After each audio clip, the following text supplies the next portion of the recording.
zafó la puerta, la trasera, pero ¿qué hago? Bajo al pasaje. Es que no se trabó, se zafó la puerta. ¿Puedes bajar a la mitad, por favor, nada más para poder continuar? Sí. ¿Qué va a especial?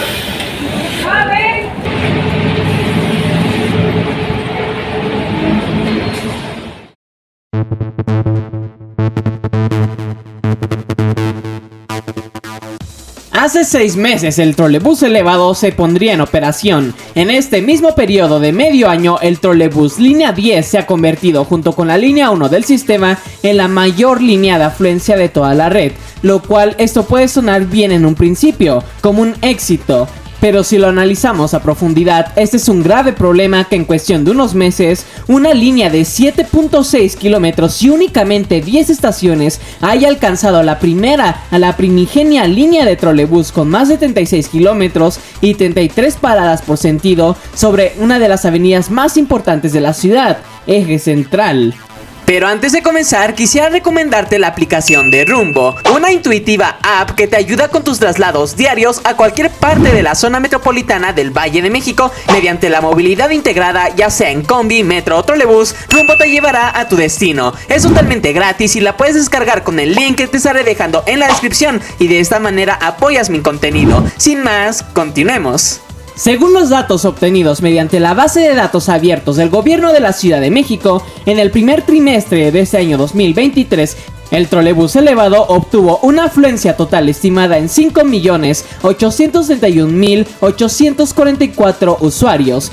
Comparando con la línea 1 del trolebús, que es indiscutiblemente la línea de mayor afluencia de todo el sistema del trolebús por mucho tiempo, con una afluencia total de estos 3 primeros meses de 6.104.673 usuarios. La diferencia entre ambas líneas es de únicamente 272.829 usuarios. Que al estar hablando de cifras gigantescas, en términos de estadística podríamos estar hablando de que la línea 10 llegó al mismo umbral de afluencia respecto a la línea 1, es decir, podríamos decir que tanto la línea 10 como la línea 1 son las líneas número 1 de mayor afluencia de la red, al estar bajo una mínima diferencia de usuarios de diferencia. Pero aquí vienen a base un par de preguntas. ¿Cuál es el problema de que ambas líneas tengan estas cifras similares? ¿No es esto positivo ya que la aceptación fue alta hacia el transporte del trolebús elevado?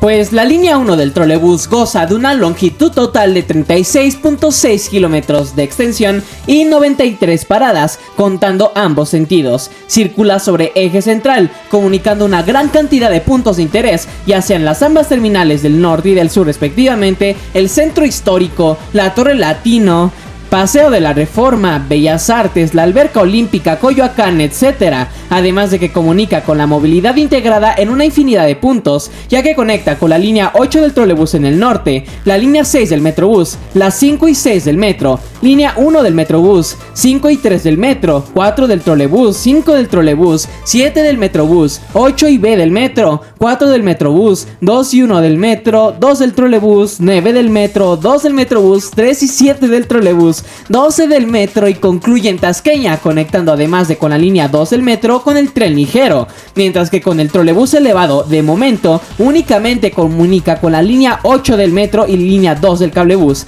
ambas en la estación Constitución de 1917. Claro que el trolebús además pasa por muchos puntos destacados como las diferentes utopías que corre sobre la línea 10, pero principalmente goza de su importancia al comunicar a una de las zonas más densamente pobladas de Iztapalapa, siendo este el motivo de por qué el trolebús elevado se ha convertido en una de las líneas más saturadas y de mayor afluencia de la renaciente red de trolebús. A continuación se estará observando un mapa de la población total que muestra nuestra área de estudio, en este caso la alcaldía Iztapalapa, enfocándonos principalmente en las zonas en las que atraviesa el cablebús línea 2 y el trolebús elevado. Esta visualización se ha hecho mediante la metodología del valor índice medio del Dr. Armando García de León Loza. La aplicación de esta metodología es muy importante para resaltar de forma más efectiva aquellos AGEP, es decir, áreas geoestadísticas básicas urbanas, polígonos conformados por una serie de manzanas que sobresalen más sobre la media. Bajo esta metodología se permite distinguir aquellos AGEP que se encuentran en un rango medio, es decir, que se encuentran sobre la media respecto a todos los polígonos que se encuentran dentro de la Ciudad de México, y en ese caso del Estado de México igual lo incluí, o permitiéndonos resaltar los polígonos que se encuentran en unas categorías de muy bajos o muy altos respecto a la media. Esto nos permite saber la relación que hay entre diferentes AGEPs y así destacar cuáles son los casos más críticos. En este caso nos permite saber cuáles son los polígonos con una mayor cantidad de población relativa a todos los AGEPs de la Ciudad de México y su área metropolitana. Como apreciamos, las estaciones Meyehualco, Papalotl, Azahuacán, Atzintli, Iztahuatzin, Tecolochtitlán y Acahualtepec se encuentran cercanos a los AGEPs con un índice muy alto respecto a la población total, que si lo comparamos con los datos reales de afluencia, precisamente hablando las estaciones Acahualtepec, Tecolochtitlán, Papalotl, Atzintli y Azahuacán están dentro de las 5 estaciones más ocupadas del trolebús elevado, esto bajo los datos solicitados al Servicio de Transportes Eléctricos del mes de noviembre del año 2022. Estos datos, al estar algo rezagados en cuestión de tiempo, pudieron variar a lo largo de estos meses. Claro, omitimos el caso de Constitución de 1917 porque es evidente que sería la estación de mayor afluencia de la línea 10, al ser el embudo de la comunicación con el resto de la ciudad. Ahora bien, estos datos, ¿qué quieren decir realmente en un escenario real? Pues veamos lo siguiente.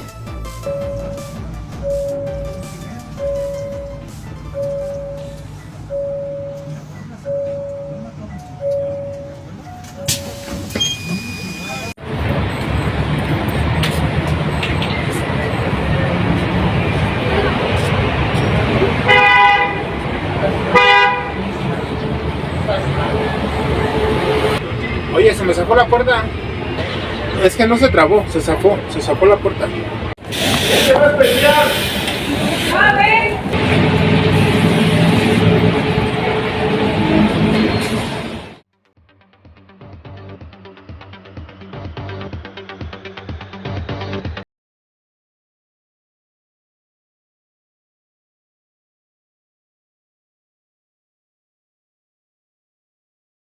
Literalmente solamente ha comenzado, porque el trolebús elevado llegará hasta Santa Marta. Con esta conexión, con únicamente esta conexión, podría detonar un completo caos, ya que no solamente se contará con la movilidad local del trolebús elevado, de la población aledaña a las colonias de Iztapalapa por las que pasa el trolebús,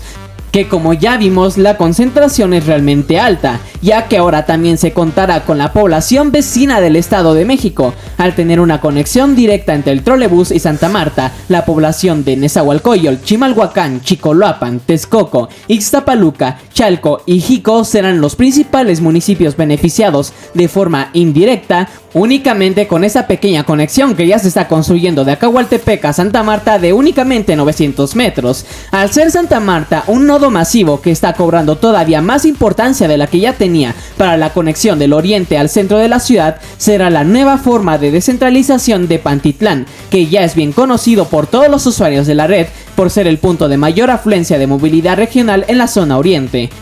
Se quiera o no, el trolebús elevado tiene un gran beneficio, lo que terminará ahogando más a esta línea, que se quiera o no, logró disminuir más de una hora el tiempo de traslado desde Santa Marta a Constitución de 1917, por la eficiencia que genera este viaducto elevado, evitando el tráfico y los semáforos que predominan en Ermita. Sin embargo, ¿a qué costo? Por este gigante ahorro de tiempo al momento de dirigirse al centro histórico y corredores como Reforma e Insurgentes, siendo los principales puntos generadores de empleo y atracción de viajes, como lo podemos apreciar en este otro mapa, es que los usuarios preferirán una alternativa un poco más costosa a cambio de una efectividad en el traslado, en este caso el trolebús elevado. Un fenómeno similar está sucediendo en la línea 2 del cablebús para ir desde Santa Marta a Constitución de 1917, a pesar de que la línea 2 del sistema de teleféricos no está destinada para esta función, más bien está construida para atacar directamente a aquellos polígonos con una alta densidad poblacional, además de combatir problemáticas sociales y llevar el transporte de forma directa a las zonas de más altas pendientes y difíciles de acceder en la zona alta de Iztapalapa.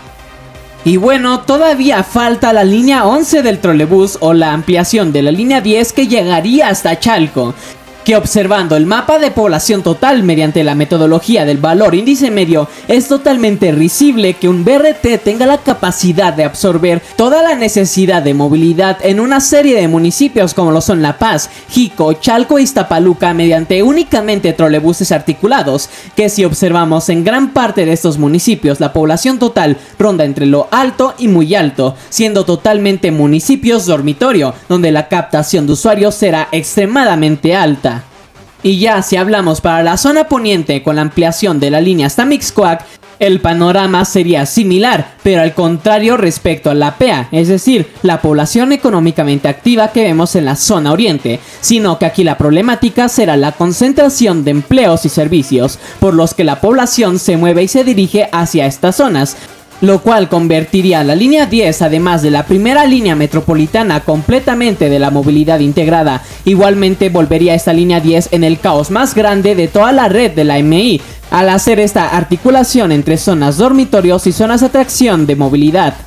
Hace unos años igualmente yo mismo decía que el trolebús elevado no daría la capacidad suficiente para albergar toda la población de Iztapalapa por donde pasaría el trolebús, al ser una de las zonas de más alta densidad de población en esta alcaldía. Y hoy mismo vuelvo a comentar que esta línea 10 del trolebús, si se conserva desde Chalco hasta Mixcoac, tiene el potencial de sobrepasar a la línea 1 del Metrobús, esto en cuanto a afluencia, ya que prácticamente se está haciendo un recorrido directo de las zonas dormitorio a las zonas de atracción de viajes por los trabajos y servicios, lo cual es muy bueno en términos de movilidad y justicia social, ya que con solo 7 pesos puedes ir desde Mixcoac hasta Chalco, el cual el beneficio no únicamente será para Chalco, sino incluso su influencia podría llegar hasta municipios vecinos como Cocotitlán, Tlalmanalco, Amecameca o incluso Ozumba, por mencionar algunos ejemplos de estos municipios de la región de los volcanes. ¿Cuál es la problemática realmente si estoy diciendo que será muy positivo para el impacto social y económico de las familias populares? Es que el problema es que hoy en día estamos así. El trolebús elevado hoy en día, aún sin llegar a Santa Marta, ya llegó a su límite. Y es cuestión de tiempo de que la línea 10 del trolebús supere la línea 1 del trolebús, aún sin la ampliación a Santa Marta. E incluso si se hiciera y ya estuviéramos en el panorama completo de Chalco hasta Mixcoac, no sería descabellado pensar de que la línea 10 del trolebús supere a la línea 1 del metrobús en cuanto a afluencia. La saturación no es el único de sus problemas, ya que la infraestructura no será la adecuada para sostener esta masiva cantidad de usuarios, sobre todo en la zona poniente, ya que la ampliación hasta Mixcoac pretende realizarse en los laterales de Eje 8 Sur y Circuito Interior, con parabuses al estilo de la línea 7 del Metrobús, una infraestructura tan básica para este tipo de BRT que movilizará a millones de usuarios no será suficiente para la captación de usuarios. Solo hay que ver cómo se pone la línea 1 del Metrobús en un día cualquiera en una estación cualquiera y se notará que con el trolebús elevado, si no se hacen estaciones estructuradas, en la zona poniente pasará lo mismo que el Metrobús, pero a nivel de calle, con filas enormes para poder entrar a una unidad en la banqueta, sin prepago, y provocando una deficiencia en la circulación y en el servicio que terminará afectando al resto de la línea. Por esto es que si se hace la ampliación hasta Mixcoac, debería hacerse como mínimo al estilo Metrobús o línea 11 de Chalco, es decir, con las estaciones estructuradas en el carril central y concreto hidráulico. Por lo contrario, la línea 10 del trolebús se convertirá en un verdadero caos del transporte masivo, superando a Pantitlán o la línea 1 del Metrobús. Y ahora viene a juego una gran pregunta: ¿hay alguna manera de evitar esto? Las unidades biarticuladas terminarán llegando tarde o temprano a la línea 10, mientras que las unidades sencillas y articuladas que actualmente corren sobre esta línea 10 y futuramente en la línea 11, no sería descabellado usarlas a futuro, pero como trolebuses para las rutas expresas que se planean realizar, sobre todo para la zona de Chalco. Pero si se desea pensar con una visión a largo plazo, ya todos conocen la respuesta. Lo que iba a ser originalmente la ampliación de la línea A del metro hacia Chalco y la línea 8 hasta Santa Marta, dos propuestas de ampliación que en ese sexenio se prometieron y se sustituyeron por un BRT eléctrico. Posiblemente habrá personas que mencionarán que el suelo imposibilitaría la construcción de metro por el tipo de suelo que caracteriza Iztapalapa y la zona de Chalco. Pues para responder esto se necesitaría un video a profundidad hablando del por qué sí se puede y cómo es que la línea 1 del metro pasa por zonas más complicadas en cuestión de suelos y que hoy en día continúa siendo una infraestructura de más de 50 años, además de que en un inicio se hicieron los estudios de factibilidad para la ampliación de la línea A del metro hacia Chalco y los estudios de un ferrocarril suburbano.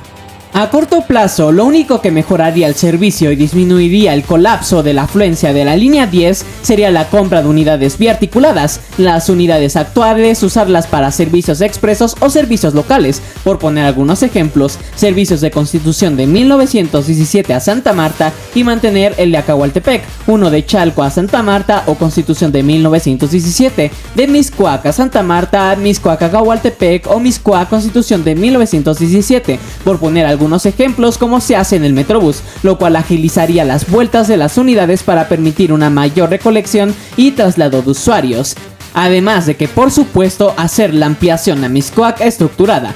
que los parabuses realmente volverán la circulación por esta línea 10 en la zona poniente, un juego de paciencia ante las filas y los tiempos de espera para únicamente ascender a la unidad para pagar, o si no, mínimo que estaciones como Atlalilco, Ermita, Eje Central, Avenida Universidad, Río Churubusco y Mixcoac si sean estructuradas en los laterales al estilo de las estaciones Auditorio o Campo Marte en el caso de la terminal de la línea 7 del Metrobús.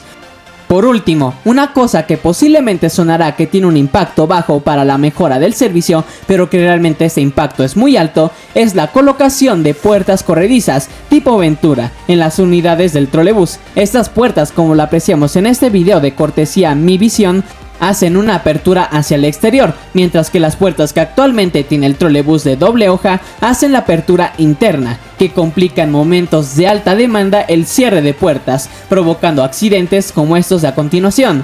En este fragmento apreciamos cómo durante esta semana, por la saturación que presentaba el trolebús en la estación Mellehualco, al intentar el cierre de puertas se terminó zafando una puerta, terminó rota, cosa que con las puertas Ventura eficientaría este cierre de puertas e imposibilitaría daños mayores por la culpa de usuarios como en este caso.